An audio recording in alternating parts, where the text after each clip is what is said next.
বরিশাল মেহেন্দিগঞ্জ উপজেলার উত্তর উলানিয়া ইউনিয়ন স্বেচ্ছাসেবক লীগের সাবেক সভাপতি নুরুল ইসলাম চৌধুরী মিঠুর বিরুদ্ধে মানববন্ধন করেছে ভুক্তভোগী পরিবার। মেহেন্দিগঞ্জ প্রতিনিধি ইউসুফ আলীর প্রতিবেদনে থাকছে বিস্তারিত। মঙ্গলবার সকাল 11টায় ভুক্তভোগী শতাধিক বাসিন্দারা উলানিয়া টেম্পু স্ট্যান্ডে ঘণ্টাব্যাপী দাঁড়িয়ে এ মানববন্ধন কর্মসূচি পালন করেন। মানববন্ধনে মিঠু চৌধুরীকে চিহ্নিত ভূমিদস্যু আখ্যা দিয়ে বক্তারা বলেন, তার অত্যাচারে আমরা অতিষ্ঠ।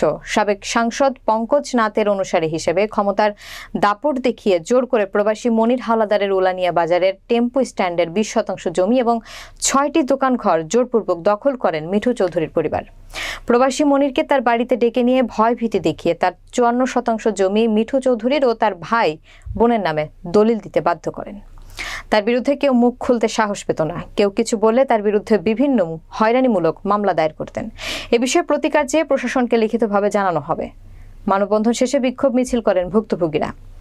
মানববন্ধনে উপস্থিত ছিলেন ভুক্তভোগী পরিবারের জুয়েল হাওলাদার, কামাল হাওলাদার, গনি হাওলাদার, আবুল কালাম, মুরাদ হোসেন, মুশফিকুর রহমান, সৈয়দ সাগর ও মোশাররফ।